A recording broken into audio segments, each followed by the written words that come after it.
Squirrels, long thought to be harmless herbivores, have been found to be actively hunting and consuming other rodents. Our next report explaining this dietary change, which has left researchers amazed. Take a look.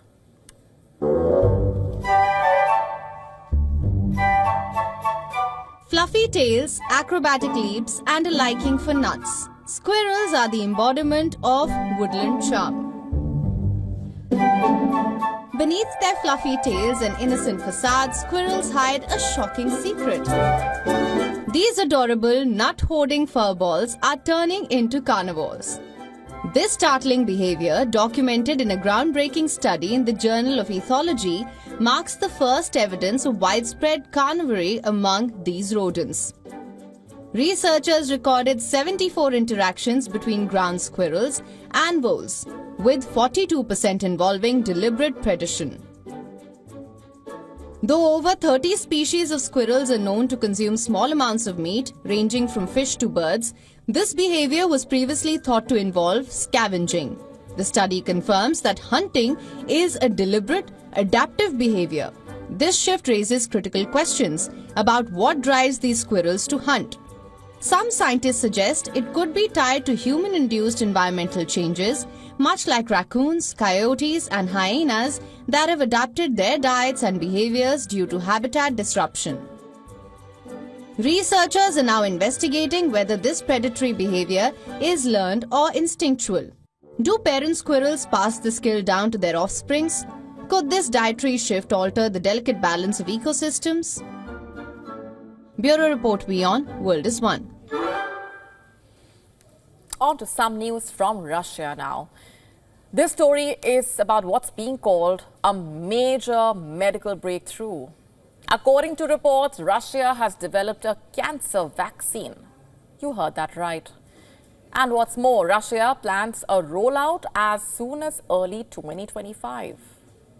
Also, according to the Russian Health Ministry, the vaccine will be distributed free of cost. Reports suggesting Russia has also promised no-cost treatment for terminally ill patients. Remember, just earlier this year, Russian President Vladimir Putin hinted at progress in cancer vaccine development. In February, Putin, in televised remarks, had said, and I'm quoting here, "We have come very close to the creation of so-called cancer vaccines and immunomodulatory drugs of a new generation," quote unquote. Experts suggest that by next generation, Putin meant the potential of artificial intelligence, AI, to speed up the creation of personalized cancer vaccines, which basically means AI-powered vaccines that can potentially reduce the time needed to develop vaccines. So what is known about the new cancer vaccine? According to Russia's TASS news agency, the vaccine is the result of collaborative efforts among several research centers. Earlier, medical expert and researcher Alexander Ginsberg had reportedly told TASS News that as per preclinical trials, the vaccine can suppress tumor growth and prevent the spread of cancer in the human body. What's more, unlike preventive vaccines, which are basically vaccines designed to prevent the onset of the disease, this one is reportedly designed to treat cancer patients and will even be personalized for each individual. You see, if the vaccine works successfully, this could open new avenues in the fight against cancer and offer fresh hope to those affected by the disease. How exactly do they work? You see, while most vaccines can contain a weakened or dead bacteria, this brand of vaccines uses a molecule called messenger RNA or mRNA that are introduced to the body that prompts the cells to produce a specific protein. In the case of cancer, it basically helps the body's immune system to identify and attack cancer cells. When it comes to medical advancements, Russia has a rich history in virology and vaccine development.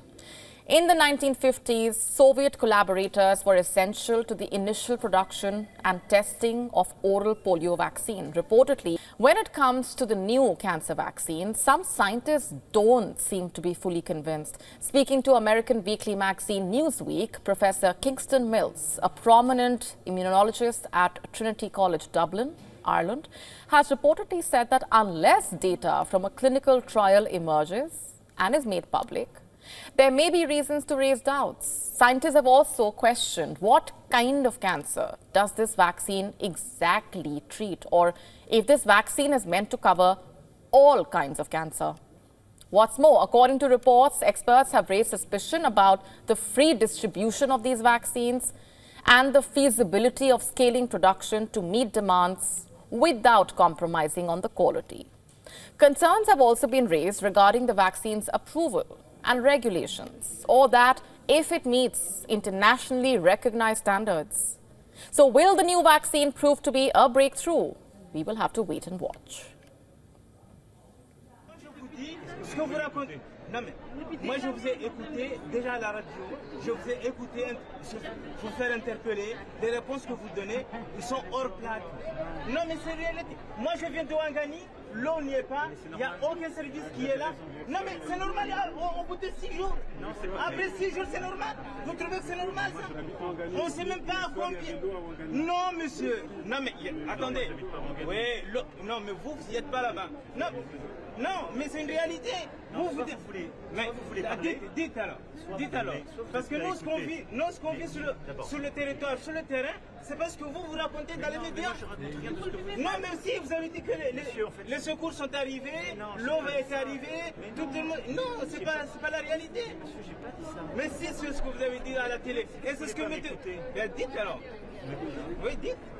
J'ai dit, là, quand je dis les premières livraisons dans l'alimentation sont arrivées au port et à l'aéroport. 6 jours après, Monsieur le Président, c'est pas normal. On le savait bien que ça pouvait. Non, pardon, si vous êtes très fort, si vous saviez tout ce qui allait arriver.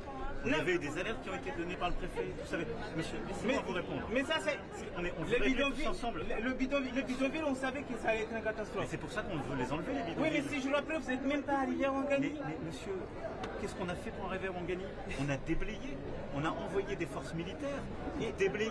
Monsieur Tani n'habite pas à Ouangani. D'abord déblayé. On a mis 4 jours.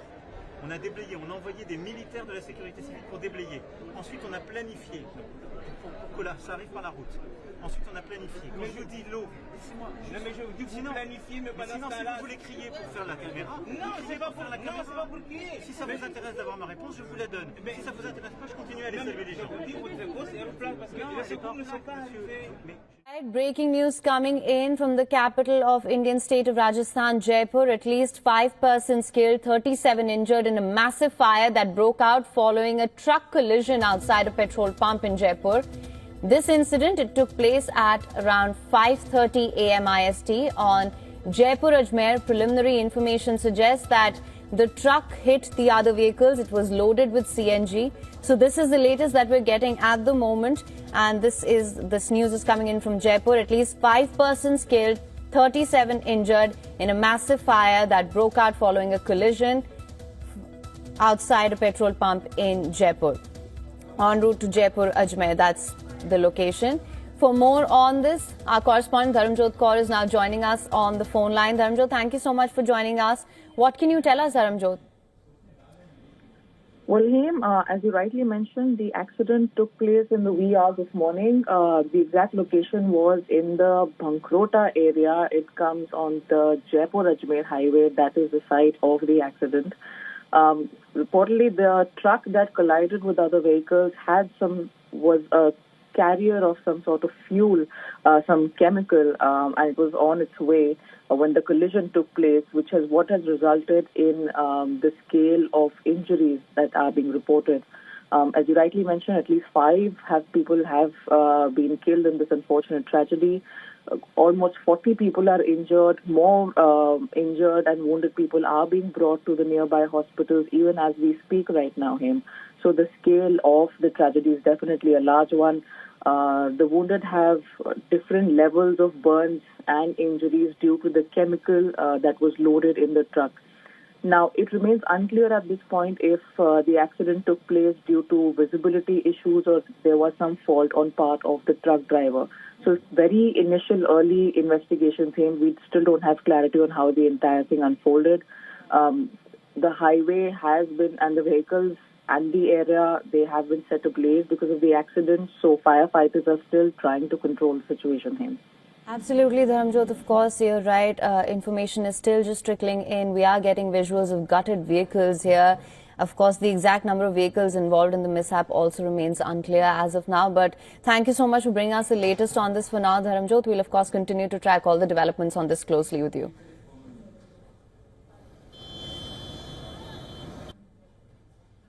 Put things in perspective in terms of how things are unfolding at this moment in the Ukrainian war theatre. We're joined on this broadcast by Professor Peter Kuznick, who is a professor of history and director of the Nuclear Studies Institute at the American University, and he's joining us live on this broadcast.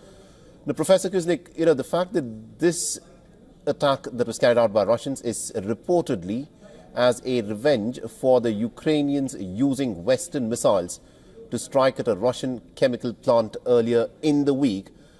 It appears from the reports that are coming in that some of the embassies in Kiev have also sustained damage. What is your reading into this attack in Kiev, in which even some of these foreign embassies have sustained damage? Russia is sending a message, a very, very clear message. Don't use those U.S., British, and French long-range missiles to attack inside Russia. I mean, Russia has, for the most part, avoided hitting Kyiv and hitting population centers.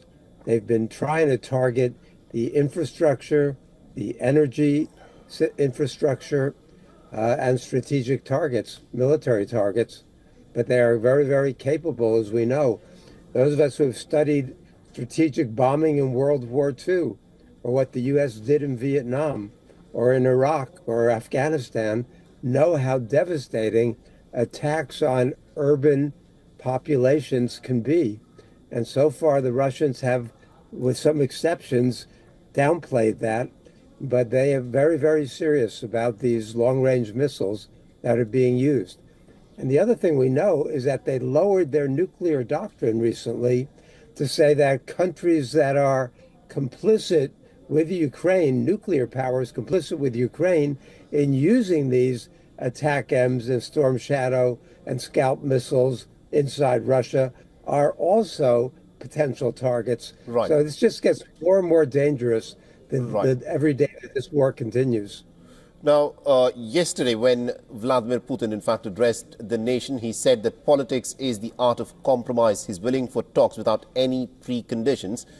But the conditions that the Russians want are fairly clear, that they want to keep the annexed territories. That's about 20% of the Ukrainian territory that they've captured. They want Ukraine to be demilitarized, and they also want Ukraine not to be a part of the NATO military alliance. Do you think the Trump administration that is taking charge in the month of January would agree to terms such as this? Because if it did, then that would be tantamount to surrender. I think that Trump might be willing to do that. We're not going to know what Putin says. He's open to compromise with Trump. We don't know what that means. That's why it's so important to begin negotiations. Maybe Russia will settle for the territory it now controls rather than the entirety of those 4 regions that it says it's annexed. That would be more of a compromise. But yes, I mean, the reality on the battlefield is that Russia is winning. Russia has Ukraine outmanned, outgunned, outmaneuvered at this point. They're very, very close to taking Pokrovsk. They're gaining more and more territory by the day, and all we see are more and more casualties by the day. So for Ukraine to continue this war makes no sense because its position gets worse and worse every day this goes on. So we need to sit down and negotiate. It has to end. All right. Thank you very much indeed, Professor Kuznick, for joining us with that perspective there. My pleasure. 워낙 북한 군 내부에서 그 자체가 전쟁을 방불케 해요. 거기 나가는 친구들은 제가 봤을 때는 힘없고 빽이 없고 그리고 정말 죽어도 되는 친구들이 아마 나갔을 것이고요.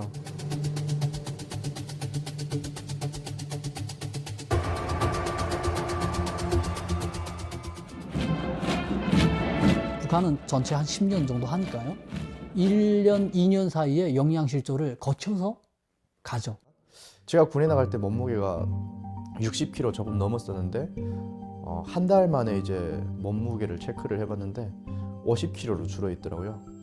쌀을 많이 떼어 먹습니다. 보급품을 많이 떼어 먹고 그 안에다 무게를 채우기 위해서 모래를 이렇게 갖다 넣는 경우도 있고요. 막 먹다가 돌도 막 잡히고 모래도 나오고 그러는데 그래서 제 어금니가 부서져 있었어요. 신병훈련 때는 총을 3발밖에 못 쏴봤습니다.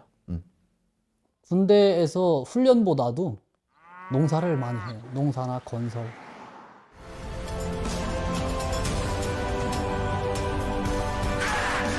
조위 동의 없이 끝까지 이어가는 백절개구리의 정신. 어디 적진에 침투를 해서 그 적 내부를 소란하게 하고 그 암살 같은 거랑 하는 그런 임무에 특화된 그런 부대죠. 일단 폭풍군대 같은 경우에는 고위급 자녀들이 나가는 경우가 거의 없어요. 거기 나가는 친구들은 제가 봤을 때는 그냥 힘없고 빽이 없고 그리고 정말 죽어도 되는 친구들이 아마 나갔을 것이고요. How well do you think they're going to be able to adapt to the war that we're seeing in Ukraine? 매우 생소할 거고 다른 훈련을 하다가 이제 제가 봤을 때 그냥 개죽음 당하러 나간 게 아닌가라는 생각이 들어서 굉장히 좀 안타깝게 생각하고 있습니다. 러시아 군인들보다는 잘 싸울 거라고는 저는 생각해요. 어떤 기술적인 면에서 좀 부족한 면은 있겠지만 싸우고자 하는 용기가 러시아 사람들보다 더 많을 거라고 저는 봐요. 그냥 가고 싶어 하는 군인들이라고 봐요, 저는. 전쟁을 가게 되면 그 사람들이 좀 해외를 경험할 수가 있잖아요. 저도 러시아에 가고 싶어 했을 거고요. 그리고 가서 누구보다 열심히 싸웠을 것 같아요. Do you think that there are going to be a lot of defections from these soldiers? 북한 사람들은 결코 탈출까지 생각하는 사람들이 많지 않을 거라고 봐요. 포로가 되는 거는 죽는 것보다 못 하거든요, 북한에서. 그래서 그런 노래가 있어요, 북한에. 총탄 2발을 남겨주네요. 한 발은 그 적을, 마지막 한 발은 자기에게 쏜다. 거기서 이제 웬만하면 어떻게든 잘 살아서 죽지 말고 부모, 형제들이 기다리는 곳으로 이제 잘 다시 돌아가면 좋겠다라는 그런 마음이 생겼던 것 같습니다.